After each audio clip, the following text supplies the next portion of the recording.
Jeremy Hunt will deliver his spring budget next week, with the Chancellor expected to make announcements on the scrapping of non-dom tax status. Well, they're considering it at least, and pledging to keep the triple lock in place for millions of pensioners. Shall we get the view of Liam Halligan, GB News economics and business editor, with On the Money?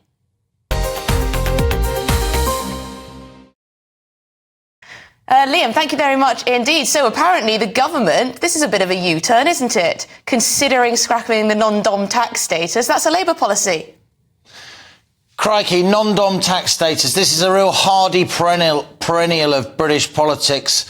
I was speculating about non-dom tax status back in the 1990s when I was on Channel 4 News, when you guys were barely born. It comes round again and again and again. What is non-dom tax status? Let's have a little look here. I've got a special On the Money graphic.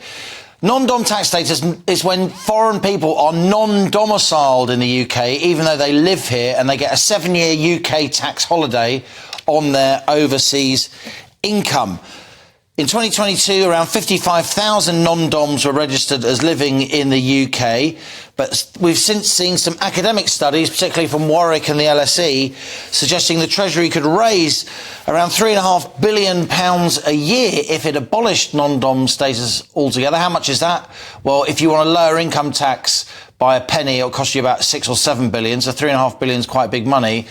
The problem is, though, that if you change the tax regime on non-doms, a lot of them will just up and leave. They're incredibly mobile people. They're often business owners, financiers. They've got rows and rows of accountants and advisors, a lot of offshore income.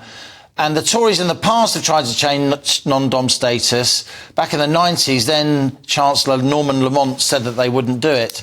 Labour have come up with some policies suggesting that they will dilute non-dom status, charging non-doms more if they want to keep their status. And now the Tories are leaking to the papers that they're going to scrap it altogether. Liam, why are they saying that? Because an election is around the corner and they're trying to sort of head off Labour at the pass. This was abandoned by the Conservatives, as you say, in the 1990s. And in the 1990s, money and people were a lot less mobile than they are today. If anything, the risk of capital escaping to new and growing markets elsewhere is higher. The uber-rich don't have to choose London to be their home. They could choose Dubai or New Delhi or anywhere in the United States. I mean, this is potentially a massive own goal here. I mean, there's one report that says 3.6 billion, but surely there must be other economists who say potentially this is a hit to the Treasury, not a gain to it. Well, believe it or not, Tom, it's not very popular for economists to write reports saying, don't hit the rich with more taxation. But it is very popular for economists to write reports saying, why don't we fleece the rich, even though the top 1% of people in this country in terms of income pay well over a third of all income tax. Anyway, look, it's a really difficult conundrum. This reminds me, this policy, or if we make this tax change, we're going to get £3.5 billion. It reminds me of Labour saying if we remove charitable status from independent schools, adding VAT to school bills, we're going to raise £3.5 billion. Not understanding at all that a lot of parents will just take their kids out of independent school because they won't be able to afford the fees if they're 20% higher, if VAT is added, putting huge pressure on the state sector. There's one other thing I want to talk about, because we really are, you're obviously covering Rochdale tonight, a very interesting by-election, and as you two know as well as anyone at GB News, a general election is in the offing, probably this autumn. That's why the parties are starting to hint at manifesto policies now, even before manifestos are published. And Rishi Sunak, the Prime Minister, is hinting that he wants to keep the triple lock. If the Tories win the election, he will keep the triple lock. What is the triple lock? Cue another On the Money graphic. Here it is. The state pension goes up each year by the highest of either wage growth, inflation growth, or 2.5%, whichever is higher. That is the triple lock. It's a Tory invention, and Prime Minister Rishi Sunak is now signalling the Tories will retain this triple lock, which will be very popular among the UK's 11 million or 12 million or so pensioners.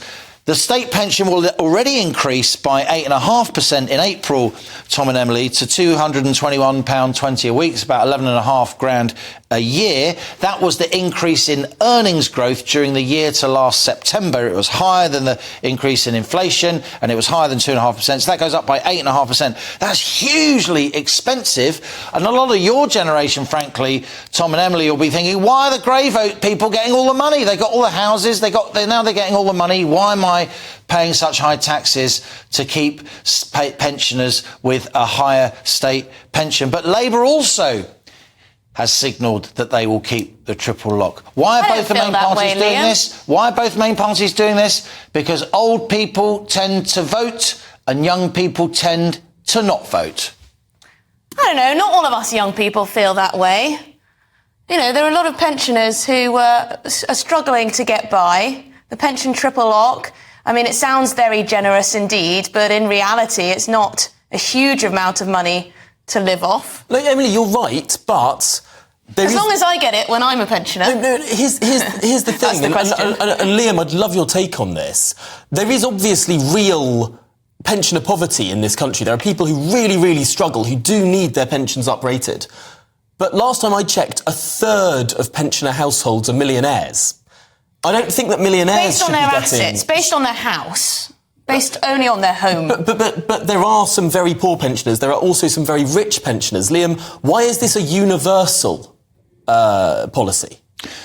What you're getting at there, Tom, is that the state pension is what we call a universal benefit. Everybody gets it. That goes right back to the post-war Beveridge report, the setting up of the welfare state by the UK, a model followed around large parts of the Western world back in that post-war era. We have universal benefits right across the board because so-called means testing, assessing who should get benefits, is often very, very difficult if you're means testing in terms of income, because there's a big fat group of people in the middle who are on roughly average incomes, and wherever you draw the line, there'll be people one side of the line or the other side of the line who will feel either elated or aggrieved. That's why we go for universal benefits. And I agree with you, Emily. There are many people who would say there is pensioner poverty, and of course there is, though there's a lot less than there used to be. And there are many people who would say 11.5 grand a year isn't actually that high as a basic state pension by Western standards. And it isn't. On the other hand, Emily and Tom, if you compare your generation even to my generation, or certainly my parents' generation, we have had it much harder. I mean, my generation, for instance, were buying houses when the average house price in the UK back in the 90s was 4 or 5 times average earnings. It's now 10 times average earnings. And of course, the cost of living crisis means that many people who are in work feel they're paying a lot more tax than they are. The tax burden's at a 70 or about to be at a 70-year high.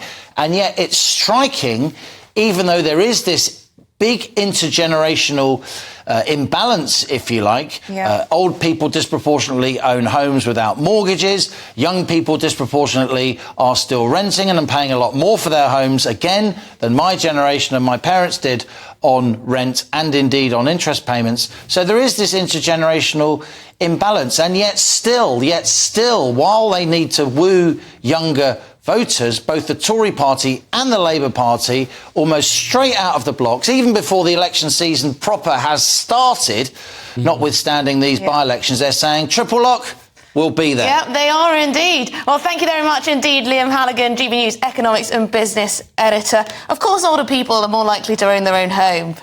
Yes. We just need to increase supply, and then young people can have a look into. This is true, but also, I suppose, it shows that